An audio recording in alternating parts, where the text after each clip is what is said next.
The presenting sponsor for Pod Save America is Blue Apron.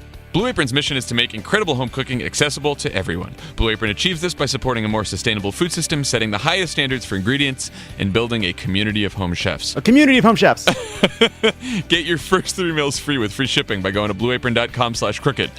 Blue Apron is a better way to cook.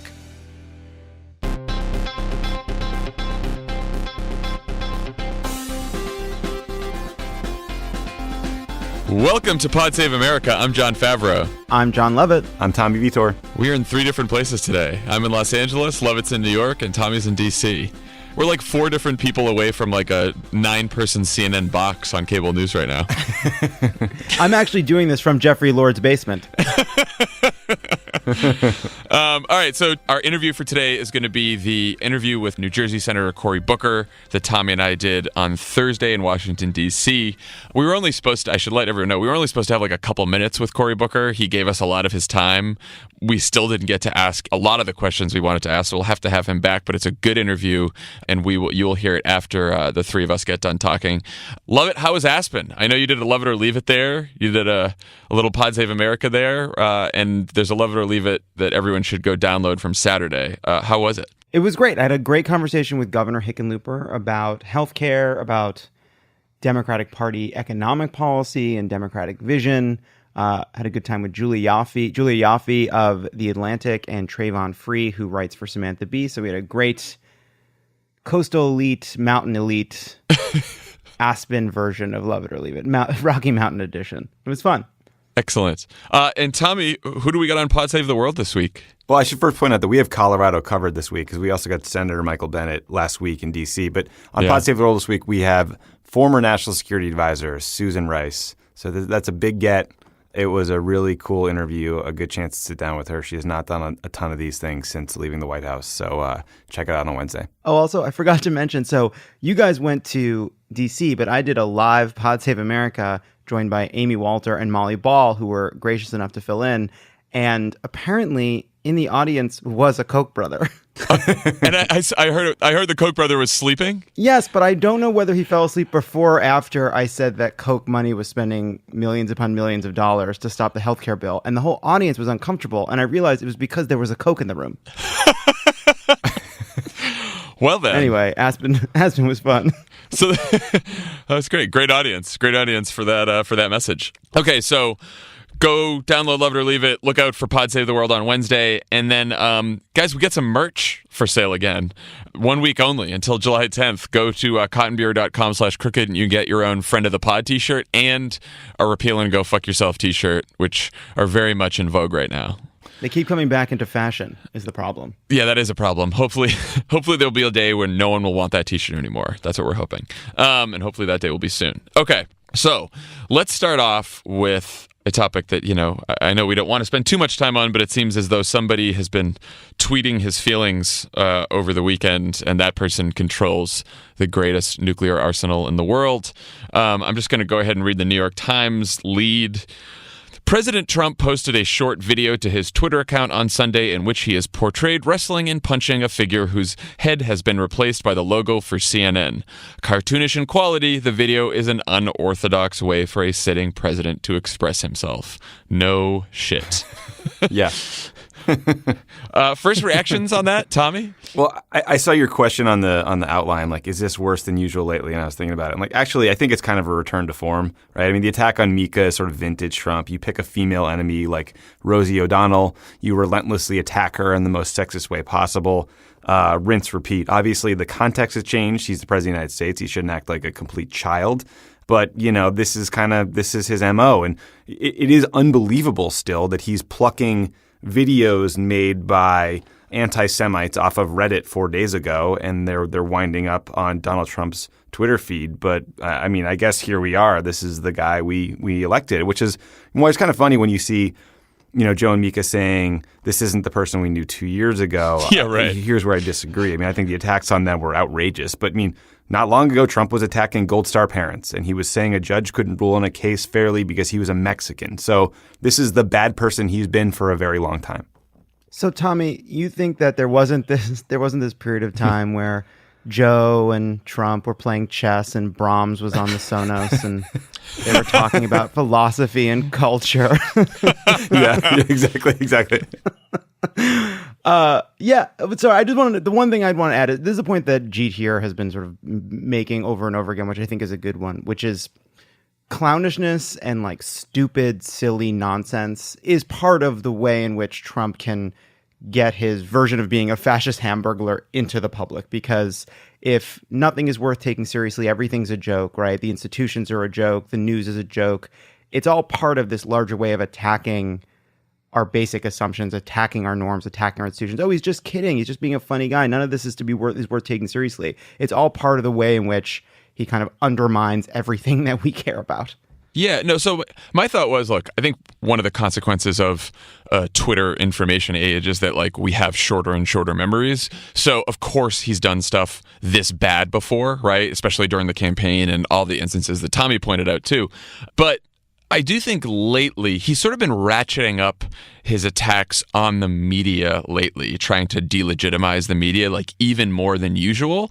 And it doesn't feel like it's proportional to how he's being covered right now. It feels like something's going on with him where he's like deteriorating in a way. Or like I suggested on Twitter, like maybe he knows something about the investigation that we don't, maybe he's worried about something in particular, or maybe he's just impulsive Trump. Like we don't know. I think we are long past the time when we sit around and wonder if Trump's tweets are part of some like Machiavellian strategy. Like the guy's not playing chess, he can barely fucking play tic-tac-toe. But I noticed in the Washington Post story about this that Ashley Parker and Phil Rucker wrote, they said, stoking the base was hardly a pre-planned strategy. Instead, some White House officials described it as an inadvertent upside of the president's impulse to punch back at critics in the media. Some White House advisors said they were frustrated that the Brzezinski feud overtook the president's fight with CNN, which seemed in their eyes to have clearer villains and heroes. I love that.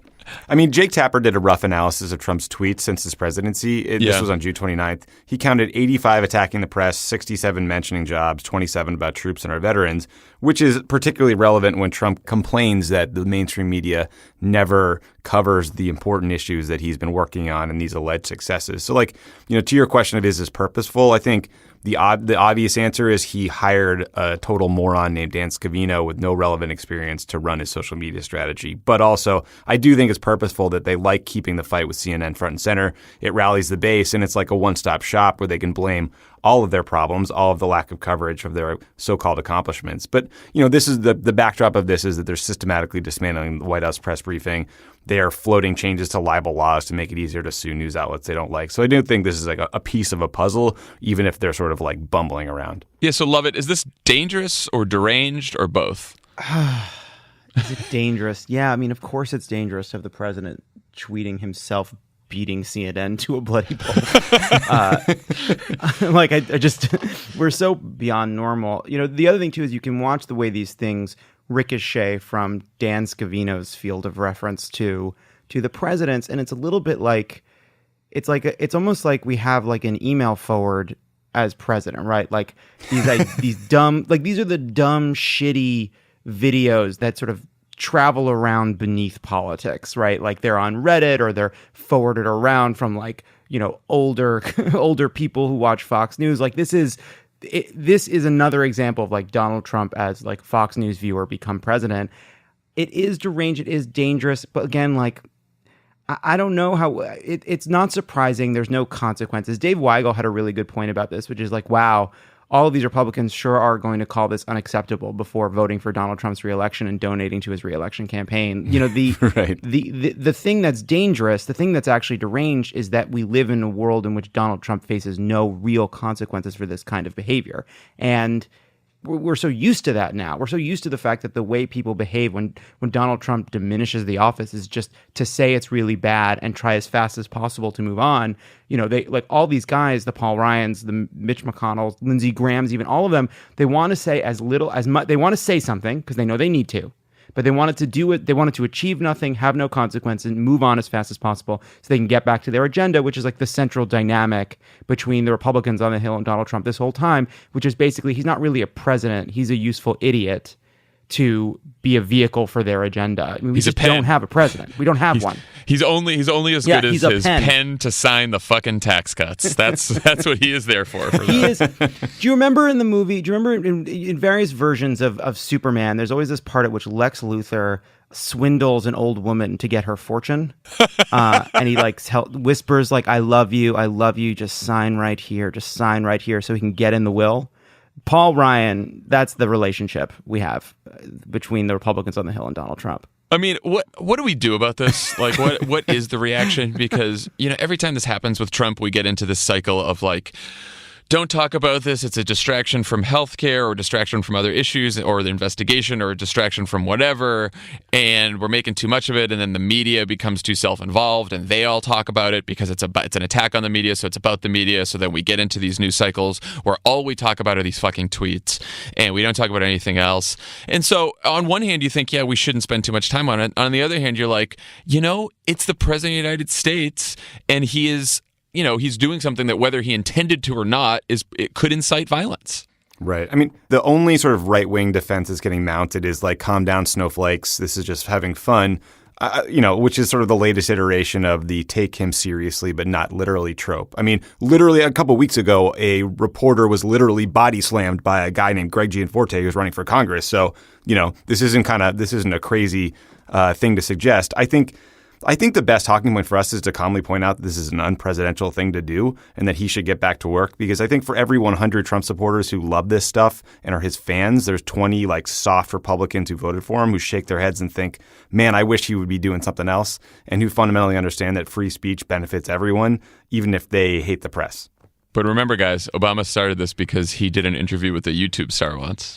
Right, yeah, right. Yeah. He did use a selfie stick, and one time he said Fox News is not news. So I do believe that we are. Look, the bottom line is Donald Trump is batting cleanup on Barack Obama's assault on the free press. That's what we're looking at here. It is funny that is the first point that a lot of the never Trump conservatives jump to, or just maybe they're not never Trump at this point, but like they'll first condemn it. They'll say, "Oh, this is awful that Trump did this, so unpresidential," and they'll be like, "But Obama, guys, Obama did start this." I'm not saying it was equivalent, but I am saying this breakdown in our culture and institutions did start with President Barack Obama. They just want to make sure they get that point. I'm not saying it was equivalent. I'm just suggesting it. There's also a kind of bipartisan version of this too, where you see somebody who's either a conservative, who's uncomfortable with how much they have to go after their own side, or the kind of nonpartisan press, and they'll say something like this. We've just got to stop electing the kind of people that want to divide us. Right. Well, hold on a second. Like, totally. That's a very valid point. But yeah. Donald Trump is the problem. He is the thing. You don't need to put him in context. Like, we have a national emergency. It's not like the national emergency isn't like a larger cultural problem. It's the fact that Donald Trump is president. That's good. He found a target too, because NPR has a poll out today. Do you trust the media? Only 30% of the country said yes. 8% said a great deal. Only 9% of Republicans say they trust the media. So, he's got an audience that's ready and willing to listen to this message. Yeah. Remember, it was just last week that Orrin Hatch was tweeting out that Democrats making the factual statement that going without health care is likely to lead to death. And he was like, oh, God, I thought we were all supposed to be coming together after the Scalise shooting. And now Democrats are out there saying crazy things like not having health care might kill you. That's the equivalent that we're going for now. Two sides of the same coin. One is referring to a Harvard study that looks at the meta-analysis over many, many years of research. The other is a meme made by a anti-Semite of the president wrestling CNN to the ground. These are the two sides today. 6 of one, half dozen of the other. I can't believe an 80-year-old senator from Utah didn't have a nimble social media response. Right. Well, that's a good transition to healthcare, which is what we really want to focus on. Okay, so Mitch McConnell could not get a deal by recess on a revised version of the healthcare bill. So instead, he sent a few different proposals to the Congressional Budget Office to score, because it takes about 2 weeks to score a new proposal. He's basically testing out what an extra $45 billion in opioid funding would do. He wants to see how many more people they could cover if they spent a few $100 billion on more subsidies instead of tax cuts for the wealthy. And he also wants to see what the CBO thinks of Ted Cruz's proposal, which would let states sell plans without protections for pre-existing condition. Lovely. So I was talking to some smart numbers people about this, and they thought that on the tax proposal, basically like the best McConnell can do if he gets rid of, keep in mind, they're cutting about $700 billion to $800 billion worth of taxes. The investment tax, which they now say they might keep instead of giving it as a tax cut, costs about $172 billion. So I was talking to people that said the best they could do is probably get the CBO score from 22 million uninsured to like 18 million uninsured. So the question now is that enough for Susan Collins, Dean Heller, Capito, Murkowski, and all the rest of them? I don't know. What do you guys think about where we are now? It's, again, we're sort of trapped in this crazy process where there are all these different versions of a healthcare bill that affects 1/6 of the economy and tens of millions, and healthcare for tens of millions of Americans, and nobody's seen it. Like this kind of half-baked, okay, we'll test a couple. It's you so feel this artificial deadline, right? Like what, you're sending multiple things in to get multiple scores because you can't take the time to actually develop a bill and have it go through one single process. Now we have like multiple drafts, like it's a choose your own adventure. But what's crazy to me is, okay, so they start getting rid of some of the tax cuts so they can put some of the subsidies back. And again, it's like this whole plan is about what version of Obamacare light is shitty enough to get Mike Lee's vote, but generous enough to get Susan Collins' vote. It is a ridiculous, ridiculous farce. Now, if we were in a rational world where these people were going to vote their conscience, and like there wouldn't be a place where you could find some happy medium that you could appease Ted Cruz and Mike Lee, but also Susan Collins and Lisa Murkowski and Capito in West Virginia, because these people all have equities in their state. This bill would obviously harm them. Ted Cruz and Mike Lee have a legitimate ideological disagreement with this version of the bill. They could never support it. But that's not the world we're living in. We're living in a world where these people are going to be bought off.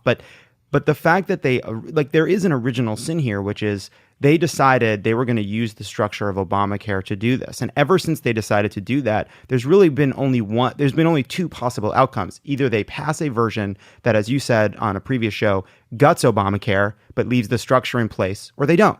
And that means that either that means we're gonna end up with status quo or something worse. There's no other outcome here. And every time they kind of go back to the negotiating table, they just come back with a different version of shitty Obamacare.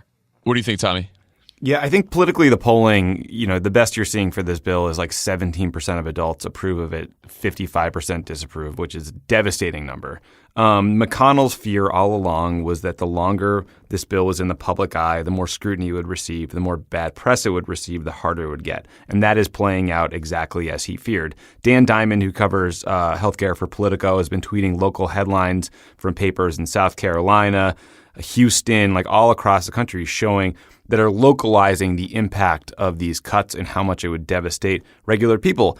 It would hurt rural communities by cutting funding for telemedicine that's critical for people who don't live near cities, don't have doctors. The only health professional they see, even for kids, is like the class nurse. So I don't think a CBO score with a 4 or 5 million person delta is going to really change public opinion. It feels pretty hardened. At least I'm hopeful that it is. But we all, people out in states, need to get to work to make sure that these local papers, members of Congress, senators hear from us. Yeah, I want to make a point on those local headlines, too, because, a couple of weeks ago, I saw some liberals on Twitter complaining, like, the media's not covering Obamacare or the Obamacare repeal stuff. Local news isn't covering it. Look at all these headlines. They're not, people should understand that, like, local news and polls to an extent too are both lagging indicators. Like, it's hard for us to realize that because we're all on Twitter and we see everything unfolding in real time immediately, and so we're always in the news cycle. But it takes a while for news to seep in to local coverage from things that are happening in DC. And I think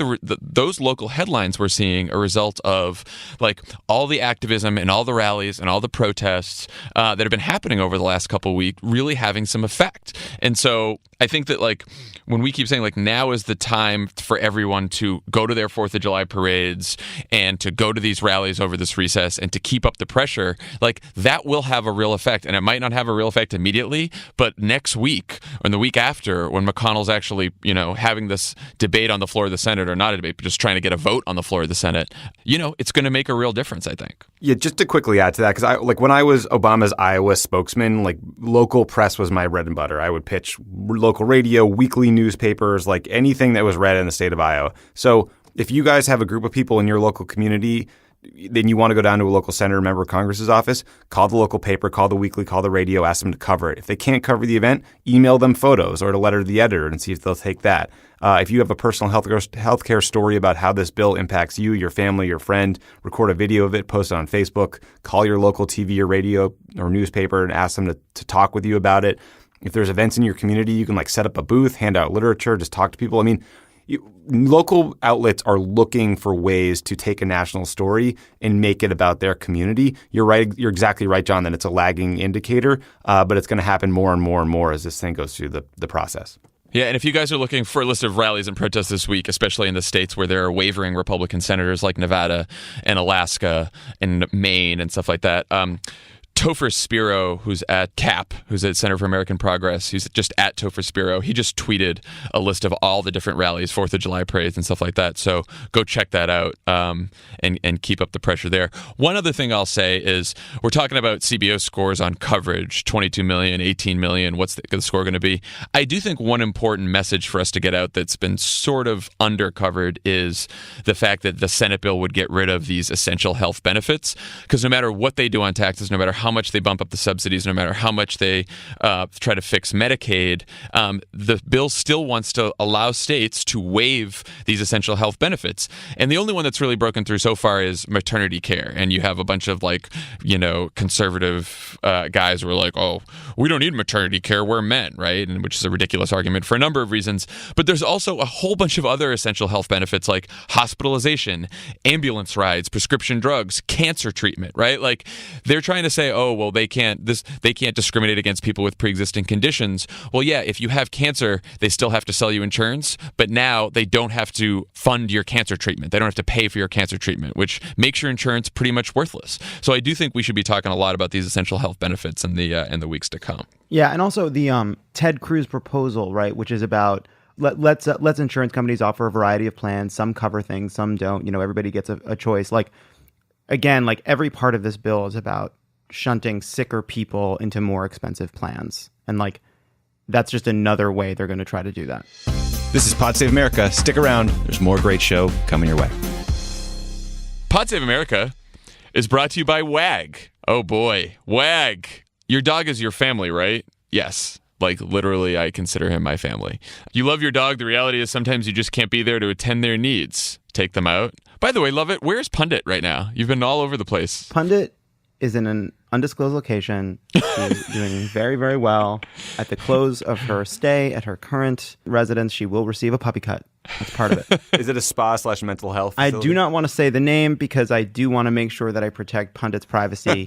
But she's well taken care of. Right. During this time. Okay, good. Emily and I were very curious about this yesterday, and Emily said she's been trying to reach you on all different platforms to ask where Pundit is, because she's like been a little nervous. Yeah, apparently. I got to tell you, sending me a Snapchat to find out where Pundit is like the least effective way to get in touch with me. Yeah, we did it on a podcast. No, I actually didn't. You know what? Because I got a new phone, and because I forgot to download Snapchat because I'm in my mid-30s.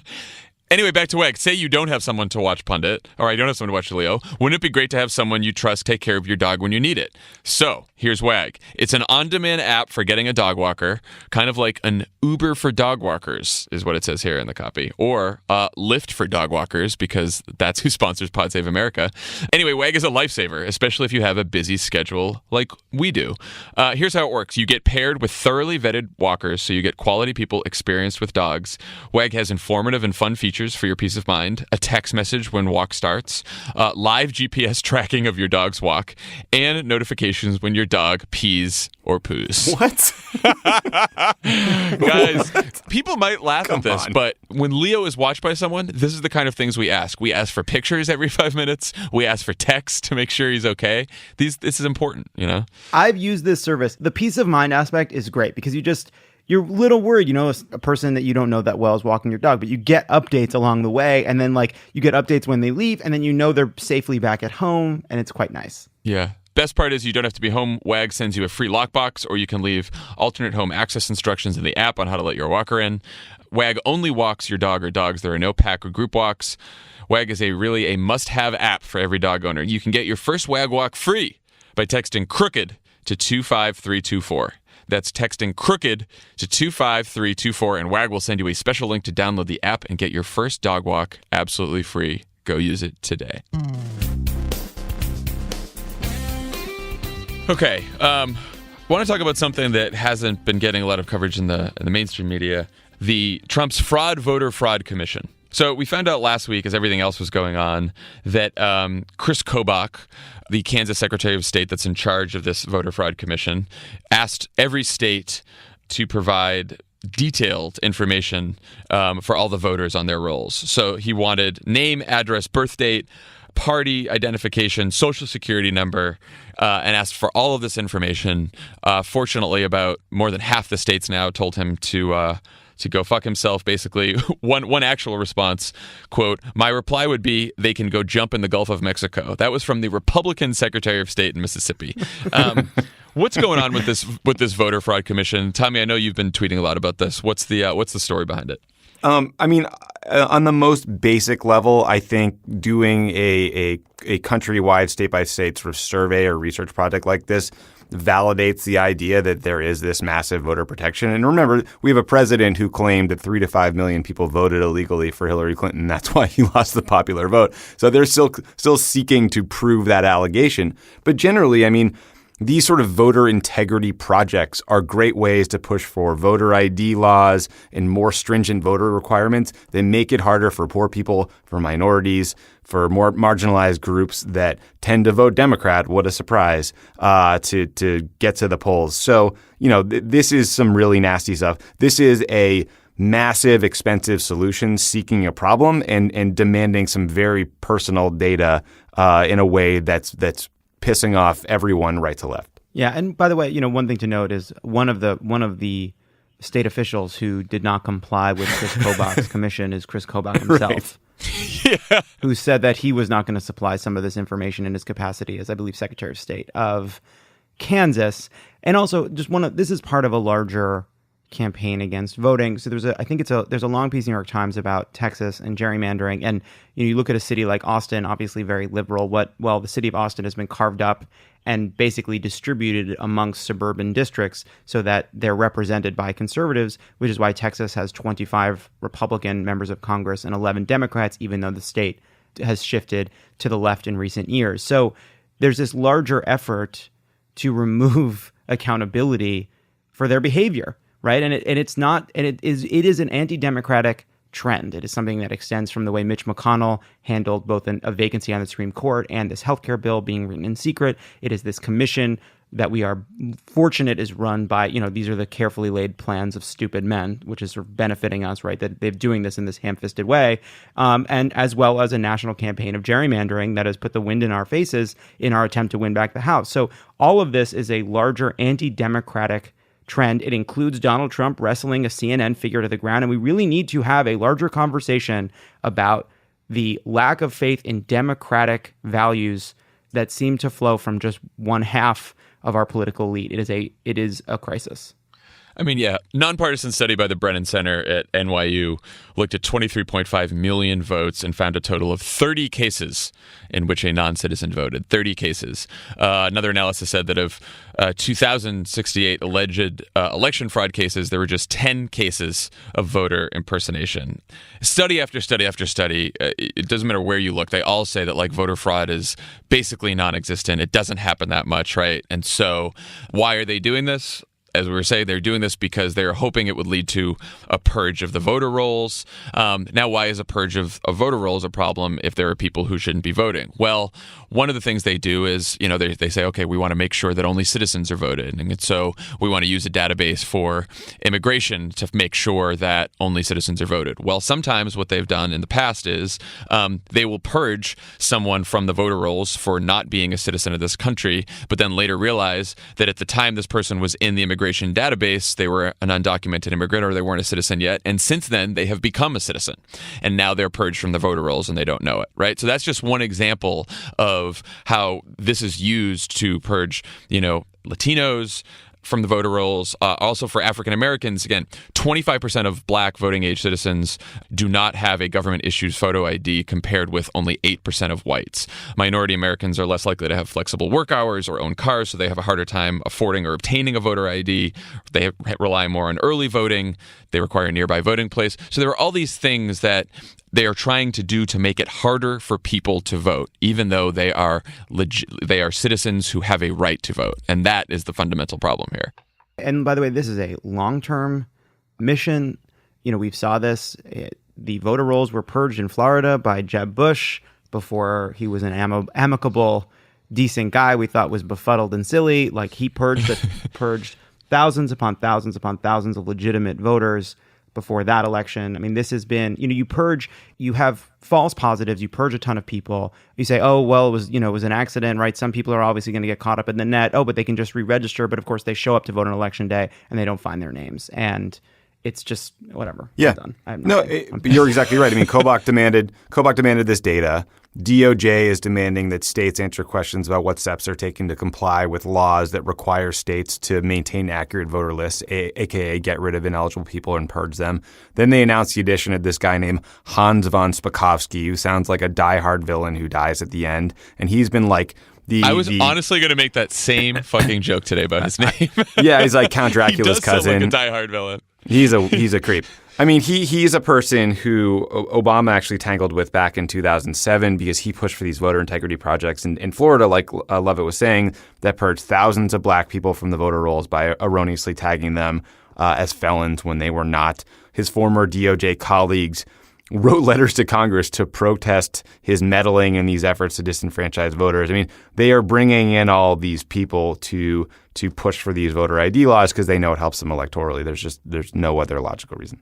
Yeah. And I mean, we should just say, too, like, it should not be hard in this country with our wealth and our technology to make sure that every citizen has the opportunity to vote.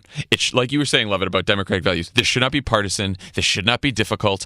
Other countries do it much better than we do, right? Like, it should be very easy and doable to make sure that every citizen in America can easily cast a ballot on election day, can be registered automatically, right? Some states are doing automatic voter registration, has access to a ballot, has the time to cast the ballot, doesn't have to wait in long lines. Like, this should be easy, Amy Walter of the Cook Political Report was talking about a survey, and I thought it raised an interesting problem here, which is you can ask people, do you think, I'm going to paraphrase it, but basically it's, do you think our democracy is better off when more people vote or when basically the right people vote, people who know what they're talking about vote, right? And you see this partisan divide where the vast majority of Democrats say America is stronger when more people can vote, and fewer Republicans think that now. Less than a majority of Republicans now believe that America is stronger when more people can vote. It's this sort of seeping kind of anti-democratic trend. But the other thing, too, is I always feel like we're a little bit on defense on this issue. Like, yes, of course, we believe that more people should have access to vote, but we're in this political fight where there's just a concerted effort to make sure that doesn't happen, which is why it's really good that Jason Kander has started this organization called Let America Vote. But I increasingly think that Democrats need to sort of think long-term in the way Republicans set in motion these voter ID plans, these voter fraud plans for years and years and years, right? They've been thinking this through as a way to disenfranchise people under the guise of protecting the vote. And I keep coming back to the idea of constitutional amendments, whether at the national level or at the state level, to guarantee every citizen the right to vote. And I wonder if that's not going to be something Democrats start campaigning for and making a part of our push, that we want to make sure that any person can show up on election day. If they're a citizen, they have the right to vote, that's a sacred thing. It's this crazy thing where the right to vote is not directly enshrined in the Constitution. And I do think it's something we could change. Love it. I think that's a good point about the constitutional amendment. I do think people should start campaigning on that. But also, like, you can see a lot of results in the states, right, as people are pushing for this. Rhode Island just passed automatic voter registration. Of course, they have huge Democratic majorities, but this is another reason why a lot of these state elections are so important, because a lot of election law is made in the state. So I think we could help this issue there really well. Okay. When we come back, we will have the interview we did with Cory Booker on Thursday. Stick around for that. I can't believe that Cory Booker announced that he was running for president on our show. Don't go anywhere. This is Pod Save America, and there's more on the way. Pod Save America is brought to you by Squarespace. Make your next move with a beautiful website from Squarespace. Ooh, they tightened that up. Love it. It's your favorite ad copy. They fixed it. Yeah, they did. They must have heard your complaints. Squarespace has beautiful award-winning designer templates. Create a beautiful website or online store with an award-winning template. Squarespace provides award-winning 24/7 customer service and a unique domain experience that's fully transparent and simple to set up. Squarespace is used by a wide range of creatives, people, businesses, musicians, designers, artists, restaurants, podcasters, everyone. Use offer code CROOKED for 10% off your first purchase of a website or domain. Make your next move, get your unique domain, and create a beautiful website. Use offer code CROOKED for 10% off your first purchase of a website or domain with Squarespace. And of course, Pod Save America is also brought to you by the Cash App. Yes. I'm a little nervous about doing this ad because I do not want to open up any wounds between the two of you on the Cash App. There's no wounds on this end. I heard the ads while I was on my honeymoon. No wounds over here. Just a generous gift from me to you, buddy. Thank you, Tommy. That was so generous of you to send that. I really appreciate it. Unbelievable. I had a bunch of people this weekend. I was with Hannah's friends. They were like, that shit was real. That sounded like me and my friends. I was like, you should have heard the first take. He was upset. Yeah, that was the toned down version. So you got a nice bottle of wine, huh, on your lovely trip while you were tweeting about the news. That's your look at it. Now I'm getting attacked for it. I'm getting attacked for John. accepting the gift of wine. It was great. Mike O'Neill, Shomik Dutta, Tommy Vitor. It was a wonderful little card, all signed by all three of the band members. You know what, though? Listen, we can get into it, but there's a lot of politics into whose names went on that card. Okay, John? We can talk about it later. It was from the band. I'm just going to say something simple. Tommy and Shomik and O'Neill all played in the band. I mean, if you added your name to the card, then the other groomsmen, Josh and Andy, would have had to go too. It seemed like it was a band gift and not a groomsman gift. That was where I came down on this. Okay, cool. That's great. You know, Whatever. That's all. Love it. I think you're very generous. Fine. Again, I told you I thought your toast was incredibly meaningful. Beautiful. You did a great job at the wedding. Funny, no notes, amazing. Right. No notes. Anyway, guys, download the Cash App. We don't have any time to say anything else about it. Just go download the Cash App today. Okay, so sort of start with the healthcare bill, since obviously that's in the news. How do you see the chances of stopping this thing now? I know there's a flurry of activity today. They're now talking about getting rid of some of the tax cuts and maybe using them to beef up the subsidies. And I'm sure if they do that, they'll call that some big compromise. Like, what's the game plan? Well, first of all, I think anybody in the last year in politics that still wants to talk about the chances of something happening, right, you have to fight like this is imminent. This is people's lives. This is the very character of our country at stake. This is not a time where you should sit back and say, maybe he'll get this. No, this is happening unless we stop it. And everybody should take personal responsibility. When I was growing up, I was taught the 10 two-letter words that are most important in moments like this, which is, if it is to be, it is up to me. And if we're going to stop this, people have to take personal responsibility to stop it. How do you keep it in the headlines? I know you and John Lewis had that great sort of organic protest on the Capitol steps a couple nights ago. How do we continue to do stuff like that over the next couple weeks? So I'm the last person that should be telling folks how to do creative protests. I should try to think of myself about it, but I want everybody who's listening to think about, like, what can I do to break through the noise? What can I do in my circles to get people to pay attention? One of my favorite moments of history, I think Taylor Branch calls it the children's miracle, is when King was failing doing his normal marching in Birmingham. He had just come out in 1963 from the Birmingham jail, wrote one of the most amazing pieces of American literature ever, the letters to the Birmingham jail. But it was two young people that came up to him, Dorothea Cotton, James Bevel, that pushed him to try a different type of protest involving different people, something he had resisted doing before, which is to get young people, and I'm talking kids like 8, 9, 10 years old, to stand against Bull Connor. And it so shocked the American consciousness that suddenly within days, segregation fell in Birmingham, Alabama. And so all of us are creative agents of change, and often we don't flex those muscles. And in my entire career, I've lived and worked in Newark, New Jersey since I've been a professional coming out of law school. And I've lived in mobile homes, parking on the worst drug corners in our city. I did a 10-day hunger strike out in the projects in Newark. We've thought of, my team and I, who all took on Conan O'Brien when he insulted our city by banning him from Newark Airport. Everything creative we could do to break through the noise for a city that had been disregarded, disrespected, or just plain dissed, and communities that people weren't paying attention to. We fought to get our city on the map. We fought to get people to pay attention. And we fought to bring in resources and opportunity for our residents. So this is a time where you are a creative artist, and it's time for everybody to think, what can I do? And don't allow your inability to do everything to undermine your determination to do something. If you just say to yourself, between now and the vote on this healthcare bill, I'm going to do one concrete thing every day. Maybe it's filming a video of myself with my grandmother who's in long-term nursing home and just let my grandmother speak. Maybe it's doing something like, you know what, I'm going to write a poem and read it out loud, or have my kids read it. There's something we can all do every single day. It may seem small, but as I was taught, and now that I know, I've done the research, it was tiny actions done by activists that literally radiated out to change my life, and it's one of the reasons I'm here right now. Senator, what do you think the Democrats in the Senate, their posture should be in terms of trying to block this legislation? Do you believe that the filibuster by amendment tactic is something that should be pursued? You know, Murphy and I were saying this way before anybody else was saying this, and it became a part of the popular idea in the left that we should do a filibuster. In the last vote-a-rama, we were talking about trying to get to start, because we knew what was coming, and we were some of those agents that said, let's stay here 2, 3, 4 days until we're at the end of our exhaustion, which is easy for the young men and women in the Senate to say when you have other folks.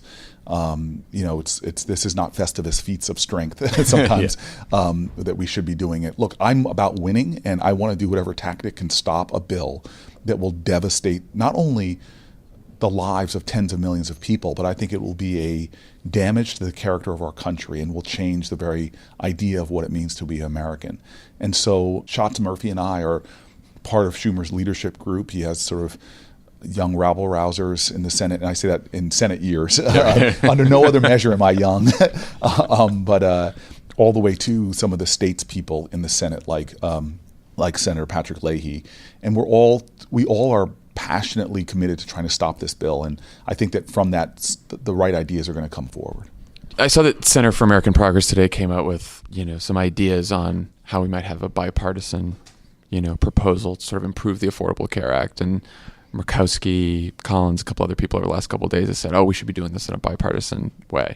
Do you see any chance of reaching out to Republicans, trying to get a working group as this thing maybe looks like it's collapsing on the Republican side, to try to scoop up some of the senators on the Republican side who are thinking maybe we should do this in a bipartisan fashion and go from there? Or what's the posture? Look, I've gotten a lot of legislation passed here that's not in the public glare and has become politicized over years and years and years. Remember, Obama was attacked consistently by people whipping up fears of death panels. Obamacare became you could literally go to some Republicans and say, are you in favor of this thing called the Affordable Care Act? Yeah, I love that, but I hate that Obamacare, because it became so politicized. But this place does that all the time. We get things done. I've passed legislation with Ted Cruz to help public radio stations coming out of a natural disaster. So that kind of stuff can get done. And by the way, there have been phenomenal ideas lying around the Senate in the last 2 Congresses that could have made tinkers with Obamacare to make it better, more affordable. So I have no doubt that can't happen. But this is a political moment that's become so charged where common sense is going to the wayside of an all-out political brawl. And the great thing is we have the numbers. America is with us. Republicans, mainstream in the community, they are with us on all the policy. So fine, we've got the policy right, but the politics is where this battle is going to be. And the only way we're going to win this is if people get off the sidelines, if people refuse to be silent at a time like this. When you look at all the things Trump has done in these first few months, where does the nomination of Jeff Sessions as Attorney General rank in terms of things that we might most regret or might have the most lasting consequences? Because I think it's an undercovered problem, except for your early stand against him. Right. So I listen to you guys, and I love you guys. So you're part of the people that, as I get up here in the morning in the Senate and I listen to your podcast, you sort of you guys are sourcing beleaguered spirits, and I'm one of those. I'm one of your fans. But I just want to challenge you all in the way you talk about these issues to not make it somehow as if the happening of Donald Trump created all the problems in a sense. And talking about Jeff Sessions really in some ways neglects the fact that under President Obama, there were issues going on where Americans should have been marching in the streets. There were issues, if you look at Black Lives Matter protests, in which tens of thousands of Americans were marching in the streets.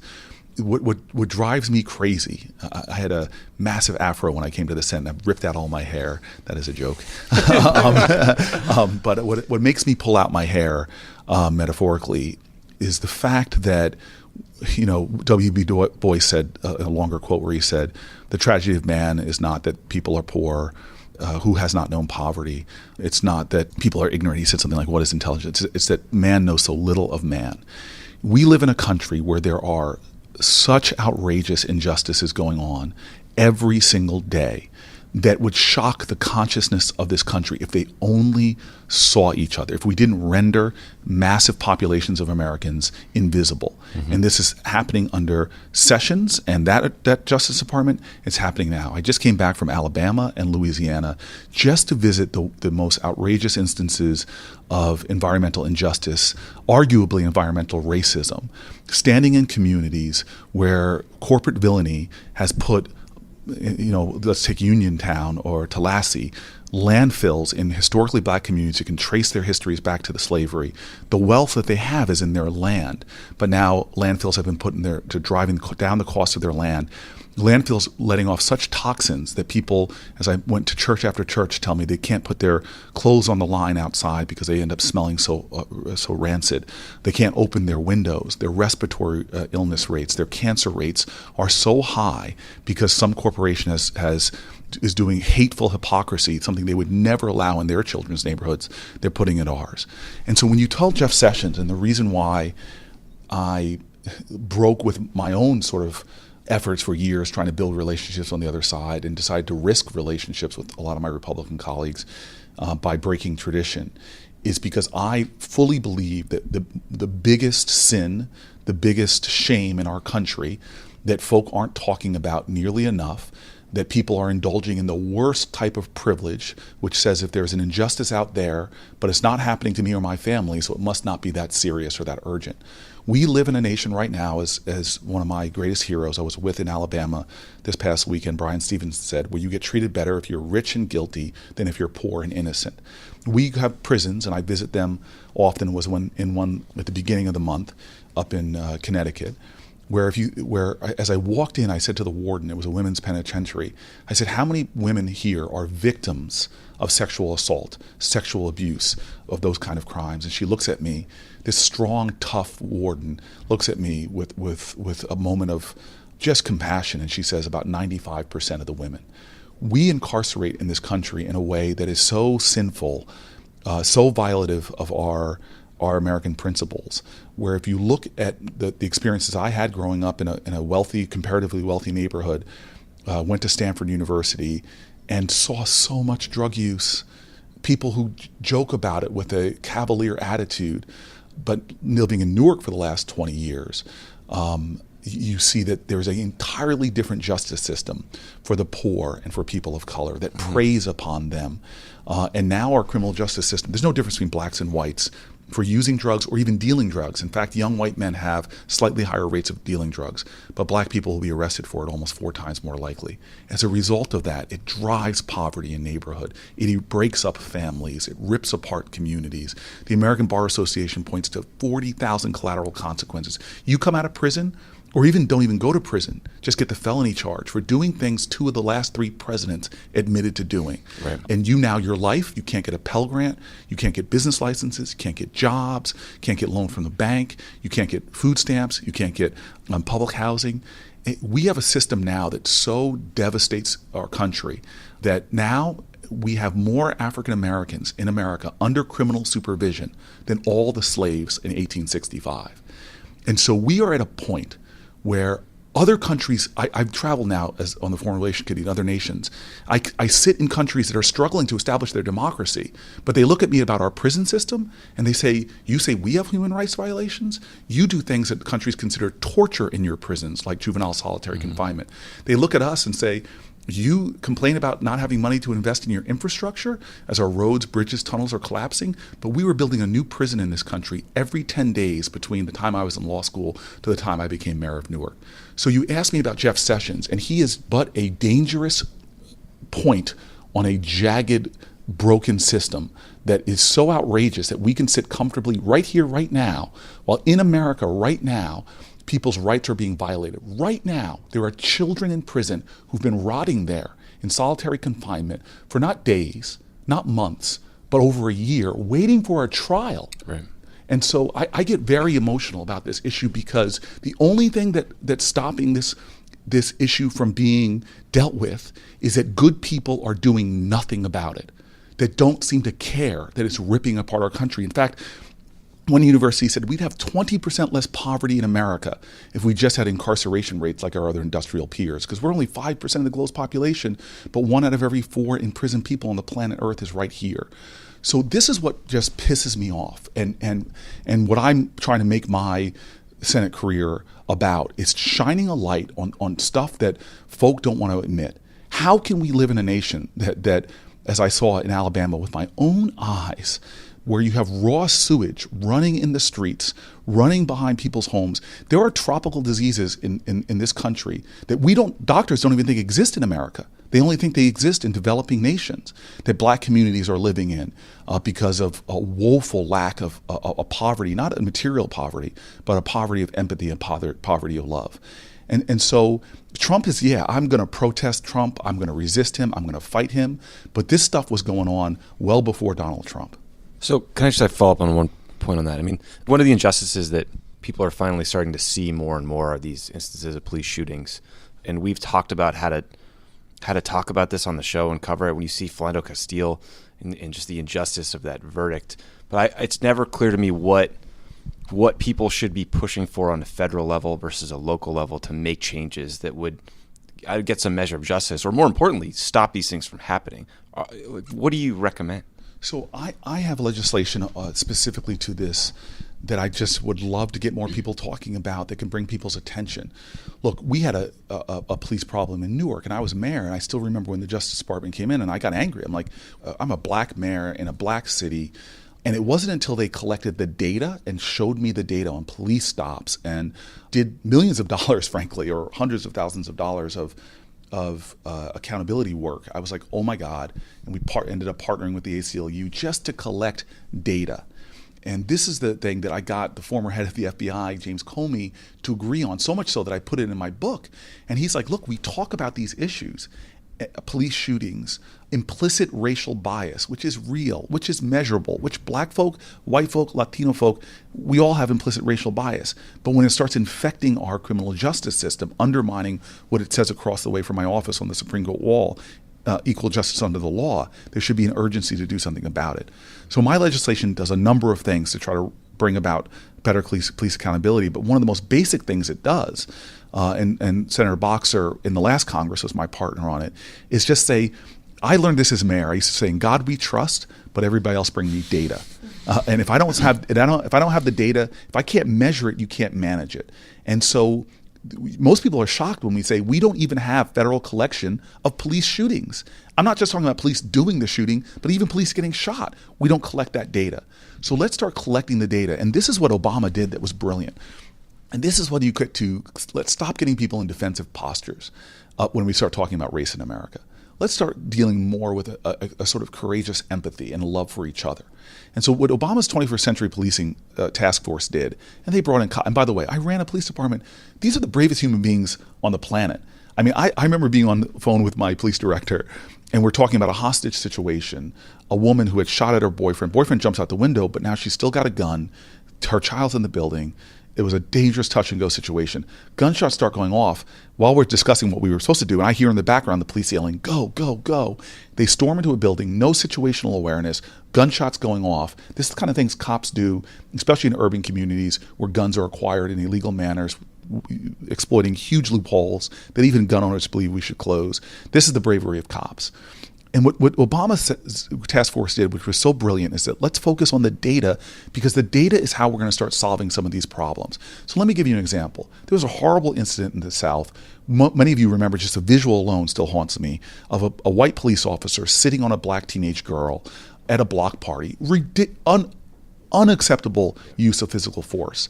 Well, what Obama started doing is, through their effort, was saying that there are things called predictive analytics.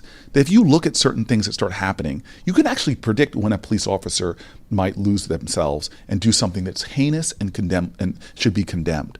But I know cops. You don't understand what cops deal with today. The kind of disrespect. Imagine being that cop that just stormed the building I told you about, an incident that all of us would remember. But yet when you get there, this is the truth of that incident. There is a dead baby that's just been shot that you then pick up and try to save. Rush to an ambulance waiting outside. Imagine the trauma of that. What does that cop do that night? They go home, they see their wives, they come back to work, and they show up the next day. And they're expected to go to a traffic stop, make a stop, and that person, in their constitutional rights, cusses out that police officer. That gives no police officer who gets cussed out has any right to pull you out of that car, to put you in a headlock. They should take that cussing and and if the person's violating the law, you're in your First Amendment rights to tell me, a U.S. Senator, which I hear often, call me a mother. On Mother's Day, I should get an award because that mother usually is followed by something else.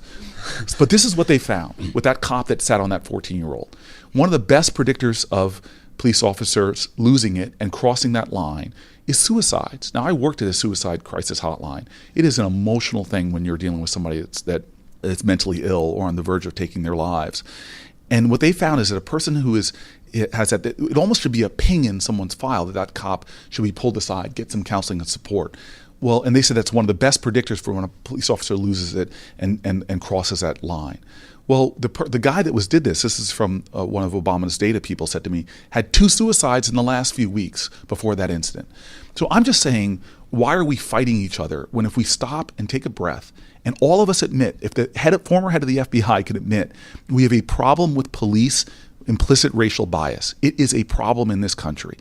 I've seen police directors around our country admit we have a problem with implicit racial bias.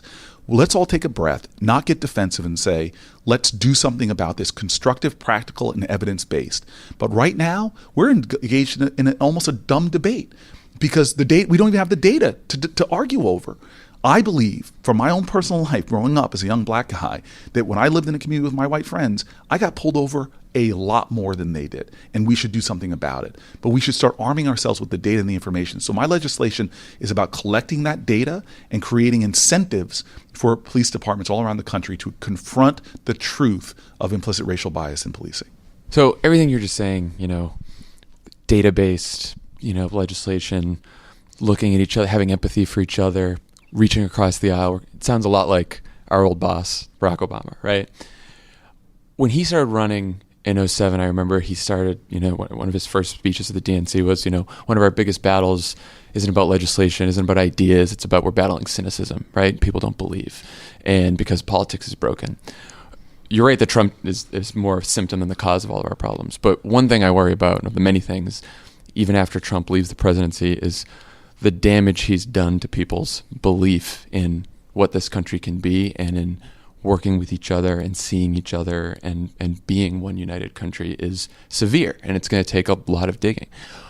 Where do we begin on that? Because now we have, even on our side of the aisle, we'll have people who are angry and think the Democrats should fight more and be tougher and be more strident and more partisan. And how do you weave this back together? How do you begin to weave this back together and get people to believe in something again? Look, you're asking me on a day that I lost my temper and had to tweet back at the President of the United States, who talked about a person in the media who's Mika on Morning Joe in such a vile way. And I just said, this is unbecoming for a 10-year-old, not to mention the President of the United States of America.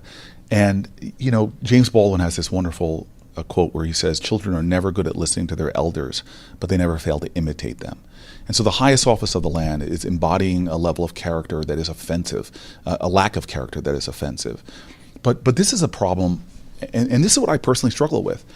We tend to project out the change we want to see in the world. These people need to change. These people need to change. And we never look at ourselves. Because I don't think anything changes in this world unless we're willing to. And so just in my own life, Like, I'm sorry to go back to another poor black community. Now let's go to North Carolina. There is 9 million pigs in North Carolina. You're going to wonder where I'm going with this. Corey, just give me a little latitude here. Let's go. Give me some runway here. I know this may not sound like a kosher story, but give me a moment. I promise you I will circle back to what we're talking about. There are 9 million pigs in North Carolina. There are 9 million people in New Jersey. Pigs produce 10 times the waste matter that human beings do. In New Jersey, we have waste treatment plants that deal with this in an ecological way. In North Carolina, that is a whole lot of pig stuff. And so they fill massive lagoons with it, and they take that lagoon stuff, I've gone down and witnessed this, and spray it over fields. I watched it mist off of the property of these massive pig farms into black communities. And these African-American communities, I've sat down with some of these amazing grassroots leaders, are like, we're prisoners in our own home. Can't open our window, can't run our air conditioning. We have, again, respiratory diseases, cancers, the industrial animal processes. The biggest company down there, I think this is the biggest one, is a Chinese-owned company. Now, and so they've poisoned black communities. Land value's gone down. Again, abhorrent. I challenge everybody. The stench and the smell in the air. Why am I talking about that? It's because I'm, as an individual, every day enjoying to go to the market and buy my bacon. Right. You know, I get it for cheap prices. Having no understanding that this corporation is outsourcing its pain, its costs onto poor black people in North Carolina, and some white people in those communities, and internalizing all their profits, and I'm benefiting from it. I'm participating in a system that is evil because of the suffering, human suffering it's costing people in cancer. I mean, I literally had a Vietnam veteran tell me I left to go to the Vietnam War, so excited to come home to my community, and I suddenly became a prisoner in my own home. And so what I'm saying is that I do this. It's my job. I point out injustices. I fight for legislation. But I really go home every day and say, I'm responsible. What am I doing? How can I change better to see the world, to change the world around me? I was at a Humane Society event, and we were talking about compassion and love and animals, and somebody brings me a tweet to Paul Ryan that is so angry, mean, and vile. I'm at this loving, I'm glowing, I'm feeling the energy here. Moby was there, and he's just such a great dude. Yeah, and they show me a tweet that is so counter to that. And I hugged them and was gentle, but and because, you know, I want to look to myself before I criticize somebody else, but I couldn't help thinking that if you want to see love in the world, you're not going to accomplish that by being hateful. If you want to see more kindness in the world, you're not going to accomplish that by being mean. And so we are at this point now in American politics where it has gotten, and I hate to tell you this, I'm a progressive Democrat.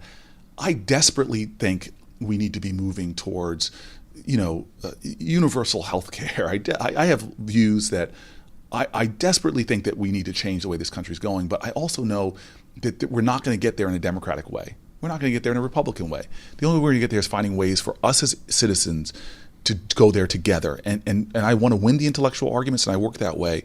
But something's happening right now where we are so reflexively against each other. One of the lowest points of the last presidential election for me, not as low as the outcome, but was watching the presidential debates, the Republican debates, where my governor, who I can write a dissertation on my disagreements with Chris Christie, but he's a human, and I see his humanity, I see his dignity, and I acknowledge that. He's getting pilloried for hugging Barack Obama. Yeah. Pilloried for hugging, for human contact is being vilified in our public discourse. And when did he hug him? It was after Hurricane Sandy. The president comes in to view the damage. He walks down, and the two of the men hug. And I'm a hugger. And it wasn't really a good hug. It was one of those sort of an awkward. It was an awkward man hug. Yeah. It was like bro slap. Exactly. I don't really want to touch you because But my point is I'm going to fight like hell against this president, but I'm not going to let him change me. I still remember I got a lot of flack from my side of the political aisle because the president during the conventions tweeted out something negative about me, which actually made me feel really good because he had attacked everybody in the Senate from Elizabeth Warren to John McCain. I was like, I feel left out. I'm not important enough with the president to say something really vile with me. And I was sitting next to Chris Cuomo, and he goes, "What's your message to the president? What are you going to say?" And I think Chris Cuomo was ready for me to fire back. And I said, "Look, I'm going to say I love you.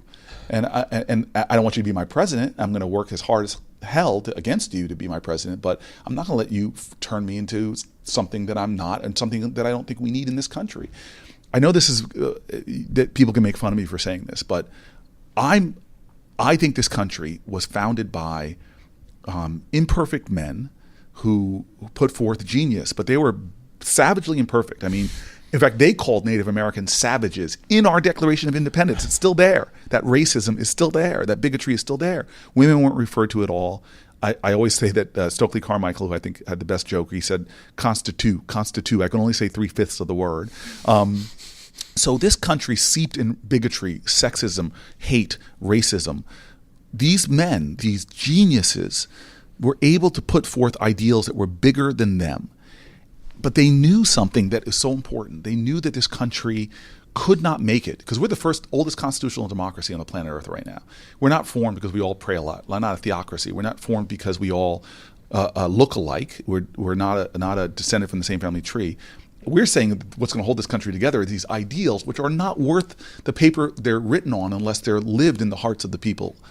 And the great thing about it is those ideas that these geniuses put forward that were so much more bigger than they were inspired generations of people to say, yeah, you may not have included me. Susan B. Anthony said, this is going to include me. You may not have included me, but Sojourner Truth says this is going to include me. But the point I'm trying to make is the one thing in the Declaration of Independence that is at the end, rather, and isn't that nod towards racism like calling Native Americans savages, is the end where they basically make the greatest testimony to love. They say we must mutually pledge to each other our lives, our fortunes, and our sacred honor. Now, I try to think about that a lot. Like, am I showing sacred honor as I go about in my politics? I cannot get to anywhere in this country, I don't think, that's noble and right without that ideal of love and commitment to my fellow American. And we don't have to like each other all the time, but we shouldn't be striving just for tolerance. Tolerance is a cynical state of mind. We should be striving for love. And this is what I know about why I'm here, why I'm the fourth elected African American in the history of our country, the United States Senate, since Reconstruction. I got here because of a conspiracy of love. I got here by ordinary Americans who got woke and saw the dignity of someone who was in Birmingham that was black and they were white and they came from New Jersey to march with them. I'm here because of people who literally in this town fought against companies that weren't hiring blacks and had my dad become hired as the first black executive salesman for IBM. I can go through the stories on how individual Americans, just seeing things that were wrong and deciding to stand up and do what was right, not waiting for the president, not waiting for senators, not waiting for Congress, but said, you know what, I may not be able to do everything, but in the cause of this country and in the cause of love for my fellow American, I'm going to make a sacrifice for this country. And so, you know what? The biggest thing we underestimate is how powerful we are as Americans. Alice Walker said the most common way people give up their power is not realizing they have it in the first place. And we, each of us, can do individual things that could radiate out into history. And I know we're running late, but I just want to tell you this. It was a shocking moment for me.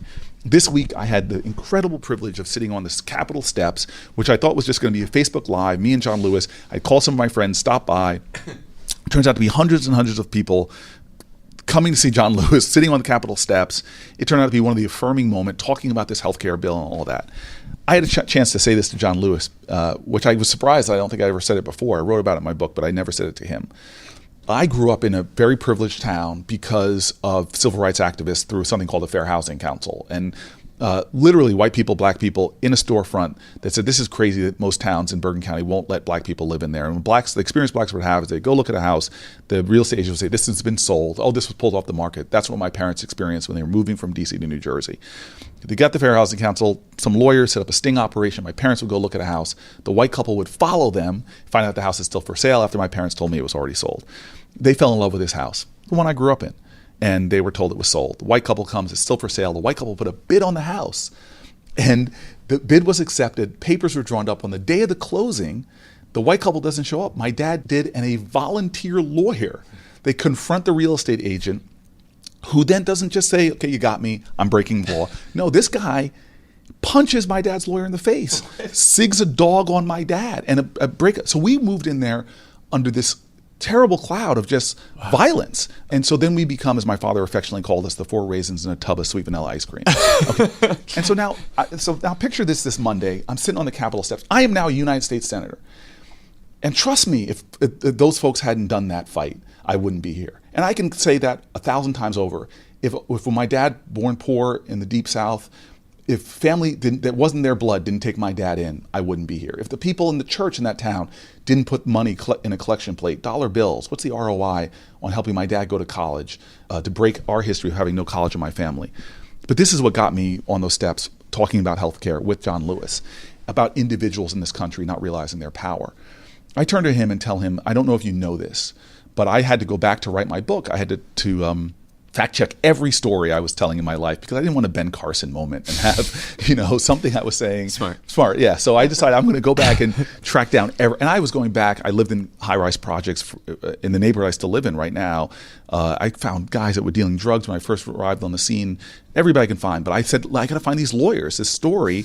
I mean, my dad, every time he would tell the story, the dog would get bigger. And soon it was a pack of wolves that he fought to get me into the town. So I had to find all these folks. Long story longer, I find the lawyer that organized these folks, the guy that got a case file handed to him carrying Carolyn Booker. And I said, why would you, a white guy in the 60s, who was barely making it, struggling to start your business? Anybody who's tried to start a business knows how hard it is. I said, why would you do what you're doing? And this is his response to me. And this is why I told this to John Lewis on the steps during one of the most important healthcare fights. I say, this is what he said to me, John, Congressman Lewis. And he said to me, I know the day that I made the decision. And I go, what day was it? He goes, Cory, it was a Monday. And I go, how do you know it was a Monday? He's 84 years old, thinking back to the 1960s. And he goes, Cory, because I was sitting comfortably home on my couch watching TV, and I saw a bunch of people trying to march across a bridge called the Edmund Pettus Bridge. And I was so shocked and moved that I told my law partner that Monday we have to go to Alabama, and he just shook his head and said, we can't afford to close this place. So we decided, you know what, we're just two guys. Let's get on the phone and find out if anybody in New Jersey might need some legal help. And we found the Fair Housing Council. And I told that to John, and he looked surprised. And I said, sir, I don't know if you and those other marchers knew the power of love. And one person standing up for injustice in Alabama instantaneously changed the heart of people in New Jersey, who then instantaneously, through their work, changed the outcome of thousands of people's lives in New Jersey. Literally, love leaped geography and leaped time to affect generations yet unborn. I'm here because Americans whose names I don't know put dollar bills in collections plates, Americans I don't know and can't name stood on a bridge for one act of protest changed hearts and lives. That's the power of love. Don't let Donald Trump turn you into something that you're not. Don't let hate make you hateful. Don't let darkness make you dark. We have one choice in America, a country conceived in the Declaration of Independence through this commitment to an uncommon commitment to one another, that we have to give each other our lives, our fortunes, and our sacred honor. Don't let a healthcare bill turn us into something we're not. That's about tax cuts for the millionaires. We come from a country that says, you are important to me. We need each other. I'm going to give you my sacred honor. I'm going to give you my love. I'm going to give you my life if necessary. And in this battle, we got to remember that. In this time of a president of the United States demeaning and degrading other people, don't demean him. Don't degrade him. Don't be what he is. Rise above that. And as King and Gandhi, who defeated some of the most powerful forces on earth, will have shown us that love, if we are bold and sacrificing and willing to give it all, love ultimately will win the day. And we as a country will get out of this period and get back on the road to justice.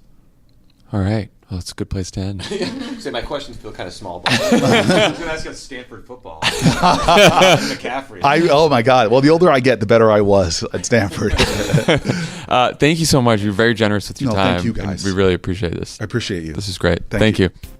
Okay, everyone. That's all the time we have for today. Are you guys going to any state beaches this 4th of July, or what's going on? Yeah, there's this big, beautiful, empty beach, and there's just one criminal on it. And otherwise, it's empty. So I think it's something that I might go check out. Gruff talking Chris Christie, ladies and gentlemen. You got to love, I forget what the name of the hospital association is, like Horizon or something like that. Their spokesman just absolutely savaged Christie and called it like the twilight of his failed political career. I mean, he cannot catch a break. I mean, this is one of the dumbest political moves I've ever seen, just sitting on a beach with your family while everyone else sweats it out. But congrats, Chris. Would you say that it has made him a big target? Yeah.